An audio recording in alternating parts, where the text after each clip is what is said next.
అది ఇప్పుడన్నారు కదా! కవిత మనోరుగ్మత అన్నారు కదా! అది. ఆ! ఈ జబ్బు అందుకని. కూడా ఉంటుంది. ఇది ఏమీ లేకపోతే అలసిపోకుండా ఆ! ఉంటుందిది. మనకు తెలీదు. అసలు మనకు తెలీదు. తనని తను హ్మ్. మనిషి హ్మ్. తనని తను ముఖాముఖి హ్మ్. ఎదుర్కోలేడమ్మా. హ్మ్. ఇంత బోధలు విన్నా కూడా, హ్మ్. మేమందరం ఇంత బోధలు హ్మ్. విన్నా కూడా, ఆ! హ్మ్. ఈ ఏదొక వ్యాపకంలో ఎందుకు చిక్కుకుంటున్నాం? ఏదొకటి ఎందుకు అది అవసరం అనిపిస్తుంది? హ్మ్. ఎందుకంత జిజ్ఞాస నువ్వు హ్మ్. ఫస్ట్‌లో అన్నావు కదా! హ్మ్. తీవ్రమైన జిజ్ఞాస, శ్రద్ధ లేక. హ్మ్. కావాలి. ఆ! హ్మ్. అని దానికేంటి ఇప్పుడు కావాలి అంటే వివేక, వైరాగ్యములు 2 కావాలి. హ్మ్. 2 అంటే వివేకము ఉండి వైరాగ్యం లేకపోయినా, వైరాగ్యం ఉండి హ్మ్. వివేకం లేకపోయినా హ్మ్. కాదు అని. హ్మ్. అయితే ఇక్కడ అవును.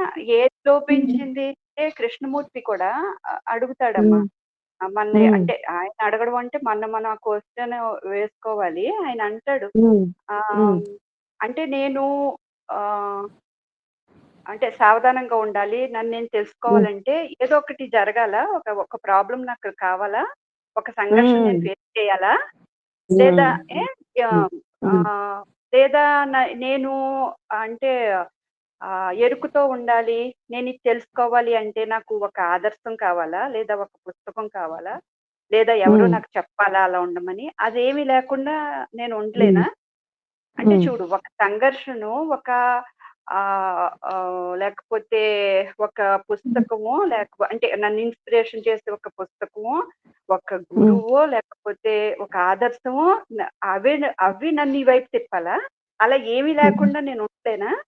ఇప్పుడు నాకు హ్మ్. చూస్తే భగవాన్‌కి ఏమి ప్రాబ్లమ్స్ ఉన్నాయి? హ్మ్. కృష్ణమూర్తికి ఏమున్నాయి? లేదా బుద్ధుడికి ఏమున్నాయి? హ్మ్. మీ అందరి హ్మ్. జీవితాలు చాలా చక్కగా నడిచినాయి కదా! అయినా కూడా హ్మ్. మీరెందుకు ఈ వైపు ఉన్నారు? మీరు పక్కన కూర్చొని ఇంత చెప్తున్నా కూడా మా మా వ్యాపకాలు ఎంత కావాలో అంతా ఉంచుకుని అందుకే కదా ఈరోజు ఇంకా ఎందుకు కూర్చుంటున్నాం. హ్మ్. కలిపి నడుస్తున్నాం అనుకుంటున్నాం కానీ నడవట్లేదు. ఇలా ఇలా ఎవరో ఒకళ్ళు మనల్ని ఉత్తేజం చేయాలా? లేదా ఏదో ఒక సమస్య పెద్ద సమస్య గందరగోళం అప్పుడే మనం మేల్కొని ఉండగలమా? హ్మ్. అప్పుడే మనం హ్మ్. ప్రయాణం చేయడానికి సిద్ధపడుతున్నామా?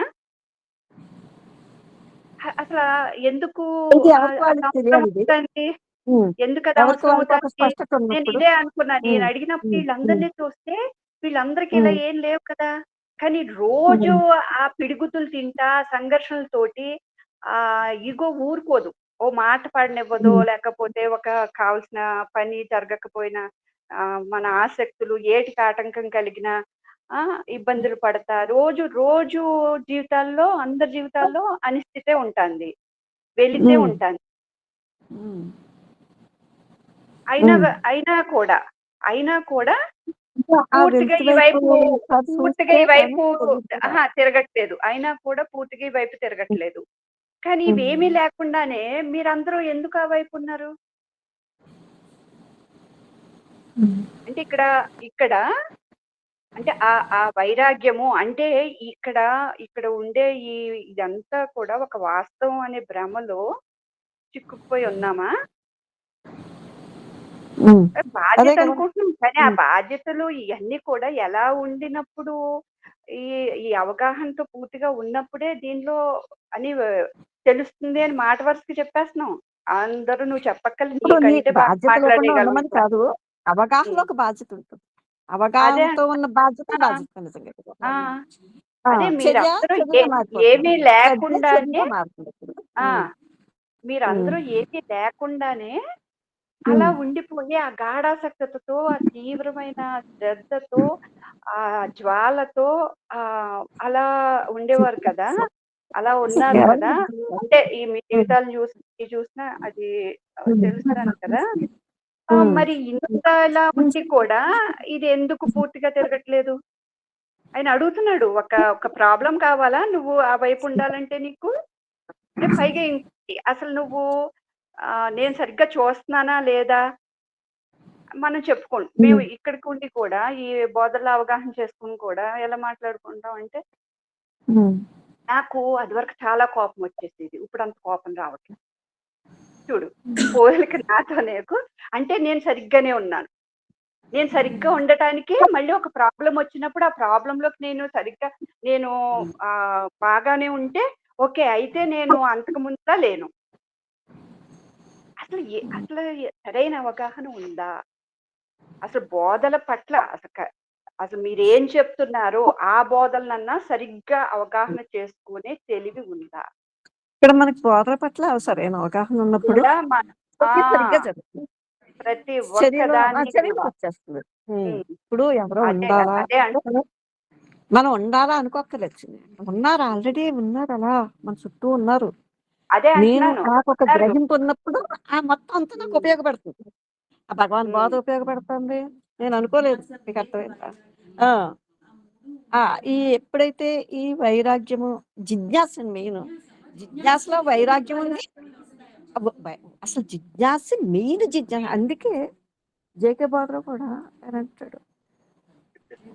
ఏంటి ఇప్పుడు చూసినా ఇలా ఉంటుంది నాకు, మరి ఇలాగే ధ్యానం చేస్తున్నాను, అది చేస్తున్నాను, ఇది చేస్తున్నాను అంటే ఆయన అంటాడు అన్నమాట.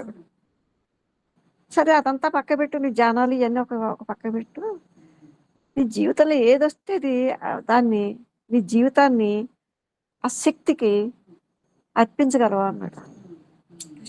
కృష్ణమూర్తి అన్నాడు, నీ జీవితాన్ని అర్పించగలవా అన్నాడు. ఇక్కడ ఆ ఒక్క మాట సరిపోతుంది కదా మనకి. నా జీవితాన్ని నేను అర్పించగలుగుతున్నానా? ఎందుకంటే చెప్పండి. వస్తున్నాను, బాధ వింటున్నాను,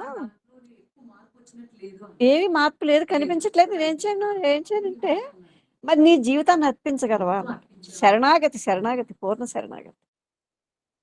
చూసారు. కానీ ఒక పాట, సాగరం పాట పాడేసుకున్నాం. శరణాగతి త్రాణ బిరుదాంకితుడు కదా.